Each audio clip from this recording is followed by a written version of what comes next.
नरक में जाने के बाद क्या आत्मा को एक पल की भी राहत मिलती है, या हर क्षण उसे अपने पापों की ऐसी सजा दी जाती है जो सहना असंभव हो? गरुड़ पुराण का ये रहस्य इंसान के जीवन की सच्चाई बदल सकता है। भक्तों, पिछले भाग में आपने कुंभिपाक नरक की भयानक सजा के बारे में जाना, जहां आत्मा को उबलते तेल में डाला जाता है। लेकिन क्या आपने कभी सोचा है कि जब आत्मा नरक में पहुंचती है तो उसके साथ हर पल क्या होता है? आज की इस कथा में हम जानेंगे नरक की वो सच्चाई जिसे सुनकर मन विचलित हो उठे। गरुड़ पुराण के अनुसार जब आत्मा अपने शरीर को छोड़कर यमलोक की ओर बढ़ती है तो एक समय ऐसा आता है जब वो नरक के द्वार पर पहुंचती है। वहां का दृश्य अत्यंत भयावह होता है। चारों ओर घना अंधकार, जलती हुई अग्नि की लपटें और असंख्य आत्माओं की चीखें। हर दिशा से दर्द और पीड़ा की आवाजें गूंजती रहती हैं, जिसे सुनकर आत्मा भय से कांप उठती है। उसी क्षण आत्मा को एहसास होता है कि अब वो अपने कर्मों का फल भोगने वाली है। वह भागना चाहती है, लेकिन वहां से निकलने का कोई मार्ग नहीं होता। उसके हर कर्म का लेखा जोखा पहले ही तय हो चुका होता है। नरक में आत्मा को एक पल की भी शांति नहीं मिलती। हर क्षण उसे अलग अलग यातनाएं दी जाती हैं। कभी उसे जलती हुई अग्नि में फेंक दिया जाता है, जहां उसका पूरा अस्तित्व जलने लगता है। कभी उसे बर्फ जैसी ठंडी जगह में डाल दिया जाता है, जहां उसका शरीर जमने लगता है। कभी उसे नुकीले कांटों से भरे रास्तों पर घसीटा जाता है, जहां हर कदम पर उसे असहनीय पीड़ा होती है। लेकिन सबसे भयावह सत्य ये है कि आत्मा वहां मर भी नहीं सकती। जितनी भी पीड़ा हो, जितनी भी यातना हो, वो समाप्त नहीं होती, बल्कि बार बार वही दर्द, बार बार वही कष्ट आत्मा को सहना पड़ता है। गरुड़ पुराण में वर्णन है कि यमदूतों का रूप अत्यंत भयानक होता है। उनकी आंखें लाल, चेहरा विकराल। वे आत्मा के पास आते हैं और बिना किसी दया के उसे पकड़कर घसीटते हैं। उनके हृदय में करुणा नहीं होती, क्योंकि वे केवल न्याय के दूत होते हैं। हर आत्मा को वही सजा दी जाती है जो उसने अपने जीवन में दूसरों को दी होती है।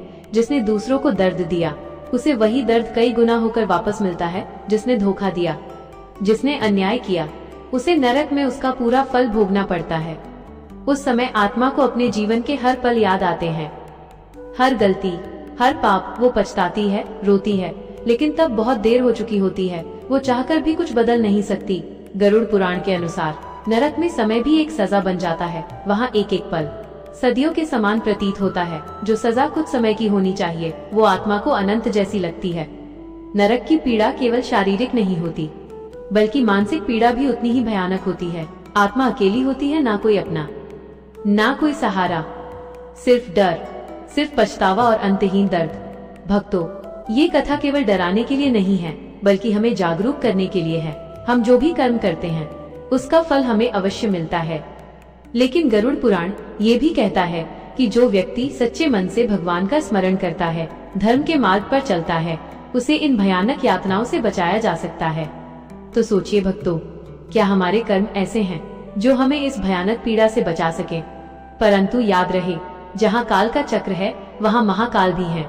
गरुड़ पुराण साक्षी है कि घोर अंधकार में भी यदि कोई अपनी गलतियों का सच्चे मन से पश्चाताप कर महादेव की शरण में चला जाए, तो शिव की करुणा उस भटकती आत्मा के लिए प्रकाश की किरण बन सकती है। क्योंकि सजा न्याय है, लेकिन क्षमा महादेव का स्वभाव है। अगले भाग में जानिए, क्या नरक की सजा खत्म होने के बाद आत्मा को मुक्ति मिलती है, या फिर उसे फिर से जन्म लेकर और कष्ट झेलने पड़ते हैं? ये रहस्य हर इंसान को जानना चाहिए। और भक्तों, क्या आप जानते हैं गरुड़ पुराण के अनुसार कौन सा दान मृत्यु के बाद वैतरणी नदी पार करने में मदद करता है? अपना उत्तर कमेंट में अवश्य लिखें। अगर आप पुनर्जन्म और मुक्ति का रहस्य जानना चाहते हैं, तो इस वीडियो को 5000 लाइक्स तक पहुंचाएं, क्योंकि कर्मों की इस कठिन डगर पर केवल धर्म ही हमारा सच्चा साथी है। महादेव के चरणों में खुद को समर्पित करें और अपने जीवन को सन्मार्ग की ओर मोड़ें। महादेव की कृपा आप सभी पर बनी रहे। अगर कथा ने आपके हृदय को छुआ हो, तो कमेंट में हर हर महादेव अवश्य लिखें। वीडियो को लाइक करें, चैनल महादेव की कृपा को सब्सक्राइब करें और इस ज्ञान को अन्य भक्तों तक जरूर पहुंचाएं। हर हर महादेव।